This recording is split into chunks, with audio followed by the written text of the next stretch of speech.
Salut mes Nakamas, c'est le Dog, j'espère que vous allez bien. Bienvenue pour cette vidéo bilan de l'année 2022 et les prévisions et les gros projets qu'il va y avoir pour 2023. Cette vidéo est la première de l'année, mais c'est une vidéo, encore une fois, qui est hyper importante. Donc regardez-la du début jusqu'à la fin afin de comprendre tous les tenants et les aboutissants et voir un petit peu sur quoi va évoluer la chaîne et tout ce qui nous concerne.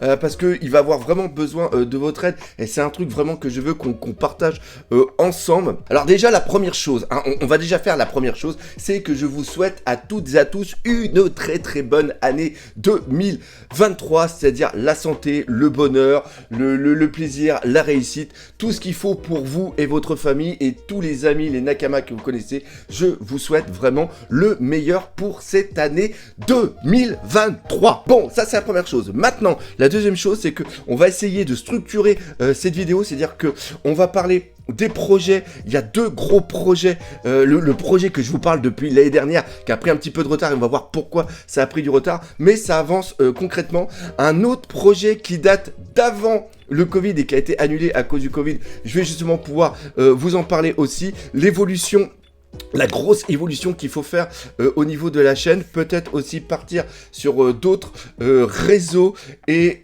voilà, et surtout aussi avoir besoin de votre aide le temps de pouvoir faire cette transition. Alors la première chose, c'est que pour ceux qui le peuvent, et c'est vraiment très important que vous compreniez ça, c'est-à-dire pour ceux qui le peuvent, je sais comment est la conjoncture actuelle, donc si vous ne pouvez pas, il n'y a aucun souci, mais voilà, c'est tout simplement que j'ai un Tipeee. Un Tipeee qui me permet de générer justement une source de revenus et justement le Tipeee va être très important. Donc si vous pouvez m'accompagner et m'aider par rapport au projet que je vais expliquer après, Tipeee est là pour ça. Pourquoi? Parce que tout simplement YouTube, si vous suivez d'autres YouTubeurs, eh bien il y a tout simplement une chute au niveau de YouTube. Et aussi par rapport à comment travaille l'algorithme à travers ce qui est en train de mettre en place YouTube par rapport aux shots et l'évolution surtout de la plateforme par rapport aux mentalités globales des gens. C'est-à-dire que malheureusement YouTube est en train de devenir ce que devient tout simplement Facebook, c'est-à-dire un truc qui est plus trop tendance. Maintenant on est plus sur du Insta et on est plus sur du TikTok. Et je vois la communauté que j'ai, et la communauté justement que j'ai reste encore majoritairement sur YouTube parce qu'ils aiment le contenu qui est proposé. Et justement quand je m'installe, quand je parle justement de vous, de One Piece et même de plein d'autres choses, et ce qui se passe, c'est que moi, parler de One Piece, c'est quelque chose que j'adore, mais je ne cherche pas à faire plaisir à l'algorithme. Je cherche avant tout à faire plaisir aux gens qui me regardent. Et ça, justement, je le ressens quand je vais faire en convention, quand on parle un petit peu de ce que je fais.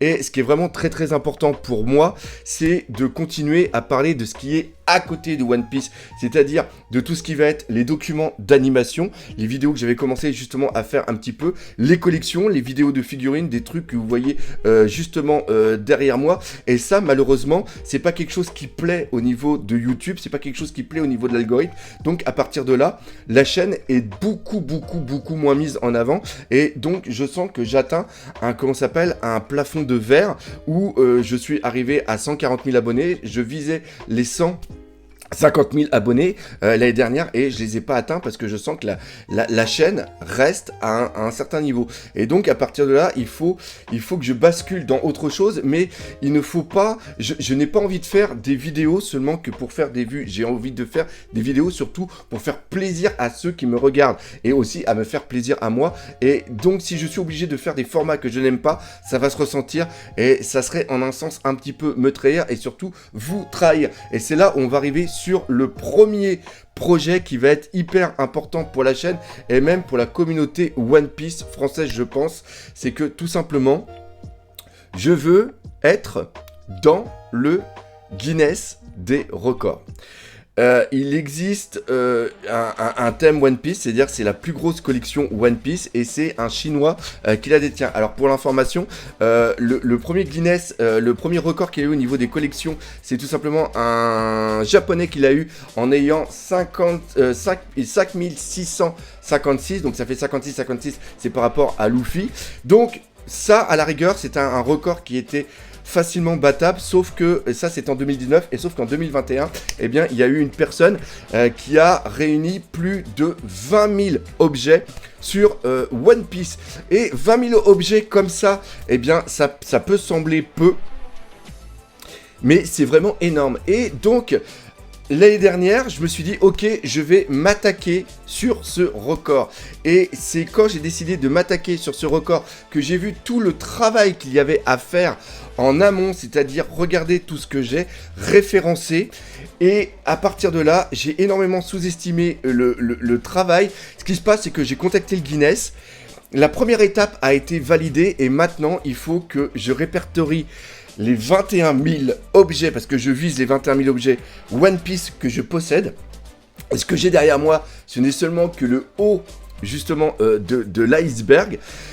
C'est à ça qu'a servi l'année dernière. C'est-à-dire que j'ai passé 5 mois à vraiment chercher tout ce que j'avais, tout ce que je pouvais réunir à droite, à gauche, voir si je pouvais atteindre ce projet, cette barre des 21 000, et ça y est, j'ai réussi à le faire de façon mathématique maintenant, de façon théorique, et maintenant il faut que je fasse ça au niveau de la pratique.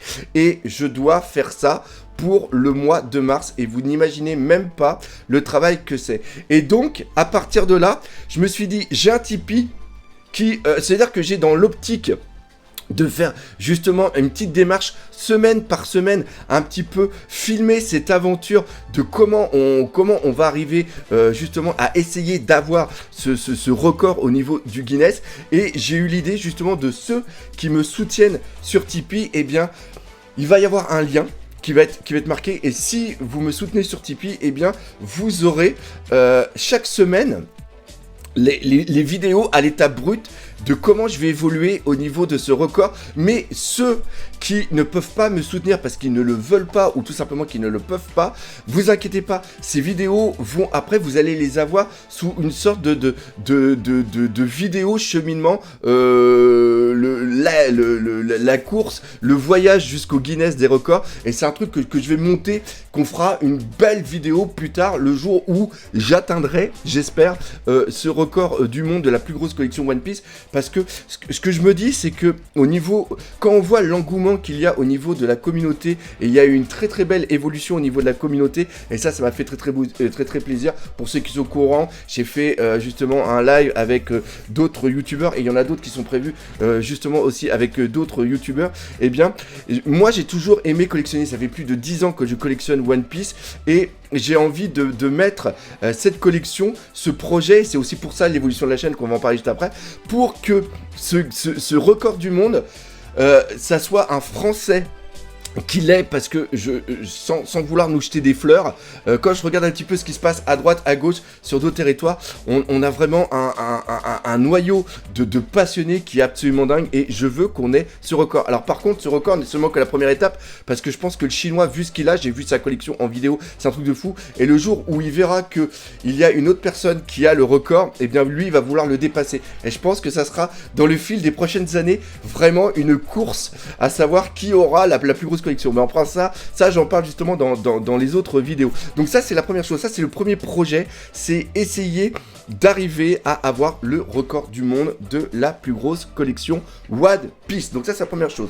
Le deuxième projet, c'est tout simplement d'aller, alors je dis pas encore où, mais avant le Covid, il y avait des fans, des Nakama qui étaient sur une île, des dom-toms, et qui m'avaient contacté pour me dire « Hey le doc, on aimerait beaucoup que tu viennes, donc on est en train d'organiser ça, est-ce que ça te dirait de faire une convention, une exposition, des vidéos sur nous, tout ça ?» Et j'ai dit mais oui, à fond, donc on avait commencé à mettre ça en place, mais malheureusement, il y a eu ce Covid, et là, eh ben, on a repris contact, et là on se dit « Allez, en 2023, tu viens et on fait une expo, mais même pas une expo que sur One Piece. Il va y avoir un gros truc One Piece, mais vraiment sur... parce que j'ai des documents vraiment sur tout. Vous le voyez quand vous faites justement des conventions, et j'ai plein de gens justement qui me contactent, qui me disent « Mais le doc, ce serait sympa que tu puisses venir dans les îles, faire des trucs et tout ça. » Et on est en train d'essayer de faire ça. Donc pareil... Si ça va bien, eh bien, on se donne rendez-vous cet été. Je ne dis pas encore l'île, mais vous allez bientôt être au courant et on va faire un truc absolument de malade. Et ce n'est peut-être que la première étape. Et après, ça permettra justement de pouvoir déplacer tout ça à travers un petit peu partout où il y a des nakamas francophones qui sont hyper fans de One Piece, mais même qui sont hyper fans du manga et de l'animation en général. Donc ça, voilà, encore une fois, ça c'est le deuxième projet qu'on aimerait bien mettre à bien au niveau de cette année. Maintenant, on va parler un petit peu de la chaîne, parce que la chaîne, tout simplement, j'avais fait une vidéo justement sur les algorithmes, et si tu ne suis pas l'algorithme de YouTube, eh bien tout simplement ta chaîne se casse la gueule, n'est plus mise en avant. Et moi c'est quelque chose qui m'énerve parce que j'adore parler de ce qui me passionne. J'adore, comme je vous dis, par rapport à ce que j'ai vécu étant enfant, c'est-à-dire que j'avais pas de cadeaux étant enfant parce que j'étais dans une famille d'accueil, j'avais pas d'autres. Tu sais, là je le revois encore une fois à Noël, c'est-à-dire que mon fils il a eu beaucoup de cadeaux parce que il y a les grands-parents, les tontons, les tatas, les amis qui offrent des cadeaux, et voilà, et c'est génial de voir tous ces petits yeux qui sont illuminés partout avec les cadeaux justement qu'il ouvre. Et moi quand j'étais gamin, eh bien tout simplement j'avais que mes parents de la nourrice où j'étais, mais j'avais pas de tonton, j'avais pas de tata, j'avais pas de grands-parents, tout ça. Donc bah voilà, au pied du sapin j'avais 1-2 cadeaux, puis c'est tout. Alors que je voyais mes copains qu'ils avaient plein de trucs et tout. Et en un sens, je sais que c'est psychologique, que tout simplement, depuis que j'ai eu de l'argent, que j'ai travaillé, que j'ai eu de l'argent, j'ai toujours acheté. J'ai toujours collectionné, j'ai revendu mes collections pour acheter d'autres collections et tout ça. Et voilà, j'en suis arrivé à ce que vous voyez justement derrière moi. Et ce qu'il y a derrière moi, c'est pas quelque chose qui s'est acheté comme ça. C'est vraiment toute une progression qu'il y a eu au fur et à mesure du temps. Pareil, vu que là, je suis en train de faire les trucs pour le Guinness, je suis en train de référencer tous mes documents et je veux faire des vidéos sur les documents, mais c'est pas des vidéos qui plaisent, mais les gens qui les regardent, c'est des gens qui se disent mais putain on trouve ça nulle part ailleurs. C'est-à-dire qu'au niveau de One Piece, il y a plein de vidéos sur les théories, sur tout ce qui se passe au niveau des idées d'Ishiroda et tout ça, mais il y a absolument rien sur tout ce qui va être la collection, sur tout ce qui va être les goodies et tout ça. Et moi c'est vraiment quelque chose qui est au fond de moi, quoi. Et je le vois là, ne serait-ce que de rechercher tout ce qui est... Là, je fais des vidéos sur des unboxings de cartes. J'adore le jeu de cartes, donc c'est vraiment des vidéos que je veux faire. Là, j'ai appris comment gérer une collection de cartes, comment la mettre en valeur, comment la protéger, etc., etc. Donc, il y a plein de vidéos qui sont là-dessus. Les vidéos, comment dépoussiérer des figurines, comment collectionner, comment chercher des objets ou les acheter, les bons plans, les mauvais plans, les arnaques qu'on peut avoir. J'ai aussi fait plein de recherches et j'ai découvert plein de choses sur le manga One Piece, comment il est édité en France et tout ça. Il y a les jeux vidéo aussi, même si j'ai joué à très peu de jeux vidéo, je suis en train de collectionner les jeux vidéo. Donc je vais pouvoir faire des vidéos sur tout ce qui va être... C'est-à-dire que pour moi, dans ma tête, One Piece, ce n'est pas seulement que des théories. One Piece, ce n'est pas seulement que du buzz. One Piece, il y a toute une chose. Moi, j'adore me foutre dans mon coin des fois et prendre mon classeur de model sheet et de les regarder. Mon fils, il aime bien dessiner. Des fois, je lui prête des documents, il les prend et il les redessine. Donc, j'ai plus de 10 000 documents et j'ai envie de vous faire des vidéos sur les 10 000 documents. Et je ne peux pas y arriver pour l'instant parce que c'est pris par rapport au Guinness, mais le Guinness m'a permis de réagencer et de remettre à bien ma collection, et à partir de là, j'ai une base pour faire des vidéos plus tard qui ne plairont qu'à certaines personnes, mais au moins ils trouveront ces vidéos-là. Et ce qui se passe, c'est que YouTube, je voulais ouvrir une autre chaîne YouTube qui était sur One Piece Collection, mais vu comment vu comment YouTube est en train de se casser la gueule, il faut pas que je m'éparpille, donc je ferai ces vidéos-là sur ma chaîne. Il va y avoir une réagention de la chaîne, mais il y a aussi, on me l'a dit beaucoup en convention par justement d'autres amis youtubeurs et des amis instagrammeurs et tiktokers qui m'ont dit mais le doc, t'as tellement de choses, tu peux faire des vidéos de fou au niveau de TikTok et au niveau de Insta. Je vais donner un exemple, Papa Blinder, qui est un mec qui a à peu près mon âge et tout, et qui est un fou de tout ce qui est les jouets.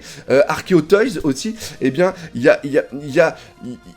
y a une possibilité, il y a une demande sur ces réseaux-là, et je me suis toujours mis en retrait de ces réseaux-là parce que je me trouvais tout simplement trop vieux et peut-être aussi trop con pour pouvoir le faire. Je voulais pas passer pour ce vieux qui a le syndrome de Peter Pan et qui ne veut pas grandir. J'avais encore peur du regard des autres, et en vérité on m'a dit mais non le doc, putain t'es un con qu'on aime. Donc, TikTok et Insta, mais putain, mais c'est tellement fait pour toi. Donc, je suis en train on a travaillé dessus, on a essayé de faire des formats de vidéo, mais il y avait encore des problèmes. Donc là, il y a des nouveaux trucs qu'on a trouvé, qu'on essaie de mettre en place. Là, vraiment, c'est quelque chose qui va... la bascule vers Insta et TikTok, c'est quelque chose qui va surtout se faire au niveau après que le projet Guinness sera terminé. Donc, ça sera aux alentours de... On en a au moins jusqu'à avril, mai. Mais de toute façon, on en reparlera un peu plus. Mais ce qui est vraiment cool, c'est que ce que j'ai eu peur à un moment, quand je voyais les vues de ma chaîne qui s'effondraient, quand je voyais l'évolution de YouTube en tant que tel, quand je parlais avec d'autres youtubeurs qui sont vraiment en stress parce que eux YouTube c'est vraiment à 80% leur business plan, ils étaient vraiment en stress et on a eu ce stress un petit peu ambiant. J'ai réfléchi, je me suis dit j'ai une putain de communauté et on peut évoluer, on peut aller vers quelque chose et tant que je ferai des vidéos avec le cœur, tant que je serai toujours autant motivé à parler de vous, de One Piece, de faire les réactions live, même s'il y en a certains qui disent que c'est un gros con qui gueule devant ces vidéos, mais il y en a d'autres qui attendent toujours ça, ça me fait toujours plaisir de faire les critiques analyses à mon niveau, de parler vraiment, là je vais pouvoir refaire toutes les vidéos que j'ai en tête au niveau des comment ça s'appelle, des collections et tout ça, donc voilà, ça me fait super plaisir, je sais qu'il y a, je sais qu'il y a une attente, je sais qu'il y a quelque chose. Donc, on va faire le test. Encore une fois, j'ai énormément besoin de vous. Ceux qui peuvent m'aider, n'hésitez pas. Ceux qui ne peuvent pas, il n'y a aucun souci. Mais le tout, c'est que même pour vous, si vous avez des projets, si vous avez des désirs, réfléchissez-y. Ouh là là, c'était très dur à dire. Essayez de voir ça. On est dans cette année 2023 qui va peut-être être très dur, je vous l'avoue. Mais si on est tous ensemble, je pense qu'on peut tous faire des trucs absolument dingues à notre niveau, chacun. Donc voilà, la vidéo je pense qu'elle était assez longue, j'espère qu'elle vous aura fait plaisir, j'espère aussi qu'elle vous aura donné la patate. Si c'est le cas, comme d'habitude, n'hésitez pas à partager par exemple entre vous, laissez des commentaires, mais surtout, on n'oublie pas le principal, One Piece, c'est la vie. Allez, salut, Medakama.